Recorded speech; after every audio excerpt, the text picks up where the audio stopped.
Halo, kami dari kelompok 1 Sistem Pembangunan Kesehatan Nasional dan Daerah, Fakultas Kesehatan Masyarakat Universitas Indonesia, yang terdiri dari Hanif Ditya Noval, Hertina Raisa, Karina Kianstania, akan menjelaskan mengenai pembangunan berkelanjutan dan tata kelola yang baik. Istilah pembangunan berkelanjutan atau Sustainable Development mulai terkenal semenjak diperkenalkan oleh World Commission on Environment and Development dalam buku Our Common Future, di mana di dalam buku ini pembangunan berkelanjutan diartikan sebagai pembangunan yang memenuhi kebutuhan masa kini tanpa mengurangi kemampuan generasi mendatang dalam memenuhi kebutuhan. Tujuan pembangunan berkelanjutan adalah pembangunan yang menjaga peningkatan kesejahteraan ekonomi masyarakat secara berkesinambungan, pembangunan yang menjaga keberlanjutan kehidupan sosial masyarakat, pembangunan yang menjaga kualitas lingkungan hidup, serta pembangunan yang menjamin keadilan dan terlaksananya tata kelola yang mampu menjaga peningkatan kualitas hidup dari satu generasi ke generasi berikutnya. Dari 4 tujuan tersebut, diuraikan kembali menjadi 17 tujuan yang kita kenal sebagai Sustainable Development Goals atau SDGs. Terdapat 3 pilar utama pembangunan berkelanjutan, yaitu ekonomi, lingkungan, dan sosial. Pilar ekonomi diartikan sebagai pembangunan yang mampu menghasilkan barang dan jasa secara kontinu untuk memelihara keberlanjutan pemerintahan dan menghindari terjadinya ketidakseimbangan sektoral yang dapat merusak produksi pertanian dan industri. Pilar lingkungan berarti pembangunan harus mampu memelihara sumber daya yang stabil, menghindari eksploitasi sumber daya alam, dan fungsi penyerapan lingkungan. Pilar sosial diartikan sebagai sistem yang mampu mencapai kesetaraan, penyediaan layanan sosial termasuk kesehatan, pendidikan, gender, dan akuntabilitas politik. Menurut Kementerian Lingkungan Hidup, pembangunan dapat diukur keberlanjutannya berdasarkan 3 kriteria, yaitu tidak ada pemborosan penggunaan sumber daya alam, tidak ada polusi dan dampak lingkungan lainnya, dan kegiatannya harus dapat meningkatkan usable resource maupun replaceable resource. Pada era pembangunan berkelanjutan saat ini, terdapat 3 tahapan yang dilalui oleh setiap negara. Pada tahap pertama, dasar pertimbangannya hanya dapat pada keseimbangan ekologi. Pada tahap kedua, dasar pertimbangannya harus telah memasukkan aspek keadilan sosial.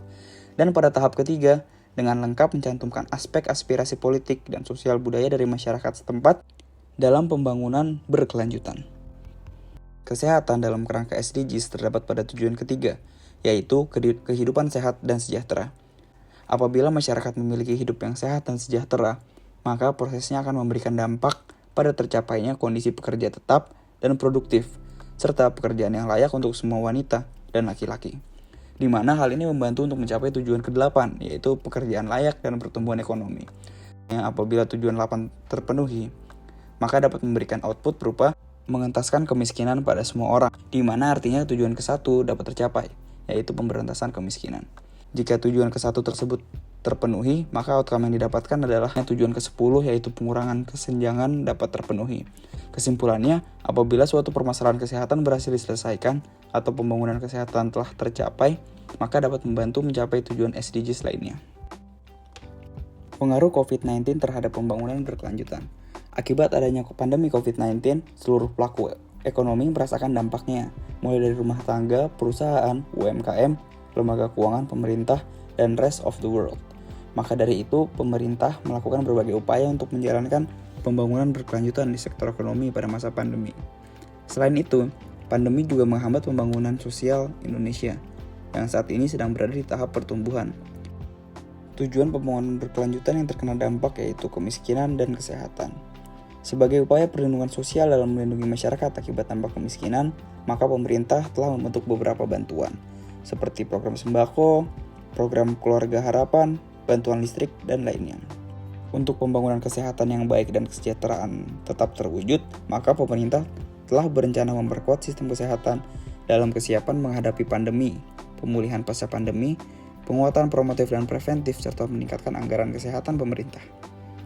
Pemerintahan yang baik atau good governance dapat diartikan sebagai penyelenggaraan pemerintahan yang amanah, pengelolaan pemerintahan yang baik, atau pengelolaan pemerintahan yang bertanggung jawab.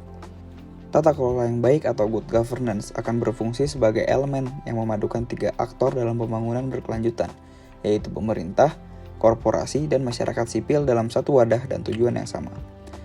Dalam pandangan keberlanjutan yang ada pada pembangunan berkelanjutan, yaitu keberlanjutan lingkungan, ekonomi, dan pembangunan manusia, Good governance berfungsi sebagai irisan sinergis yang mempertemukan tiga tautan keberlanjutan tersebut. Menurut Mardiasmo yang dikutip oleh United National Development Program, terdapat karakteristik tata kelola yang baik, yaitu partisipasi, aturan hukum, transparansi, responsif, orientasi konsensus, pemerataan, efisiensi dan efektivitas, akuntabilitas, dan visi yang strategis. Konsep tata kelola dapat diterapkan pada segala bentuk tindakan kolektif, khususnya pada 4 area yang sangat relevan dengan tata kelola, yaitu global space, yang kedua national space, yang ketiga organizational space, dan yang terakhir community space. Tata kelola perlu didukung oleh 3 pilar utama, yaitu pemerintahan, pelaku usaha swasta, dan masyarakat.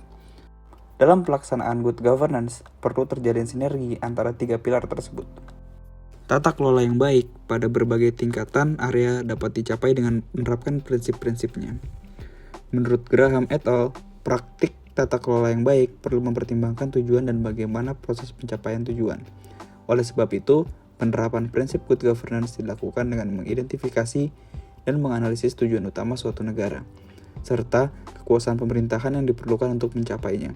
Selanjutnya, perlu dipahami tantangan-tantangan yang ada di suatu pemerintahan dan pembentukan cara penanganannya. Kondisi pandemi memaksa pelayanan publik diselenggarakan secara digital. Sayangnya, kemampuan masyarakat dalam mengakses pelayanan publik berbasis elektronik belum merata. Dunia industri swasta dan masyarakat sipil juga mengalami tantangan akibat pandemi yang membatasi produktivitas dan menghambat perekonomian. Krisis informasi terkait pandemi melanda sehingga menimbulkan efek samping dari situasi krisis pandemi. Akibatnya, banyak tindakan yang dilakukan baik pemerintah maupun masyarakat cenderung overreaktif, tidak tepat sasaran, bahkan tidak relevan dengan penanganan COVID-19. Praktik good governance merupakan kunci dalam mengatasi pandemi COVID-19. Komunikasi dan informasi yang efektif antara pihak pemerintah, swasta, dan masyarakat diupayakan dengan perluasan informasi yang akurat, menumbuhkan kepercayaan dan keamanan kepada publik dalam situasi krisis. Ketika masyarakat memahami keadaan dan informasi dengan baik, maka tingkat kepatuhan terkait kebijakan pemerintah seperti pembatasan sosial berskala besar, aturan protokol kesehatan, dan lain-lain juga akan meningkat dan menekan angka pertumbuhan kasus COVID-19. Pulihnya Indonesia dari pandemi akan memberi ruang untuk berkembangnya iklim ekonomi, sumber daya manusia, dan lingkungan yang mendukung pembangunan berkelanjutan. Sekian video pembahasan dari kami. Terima kasih.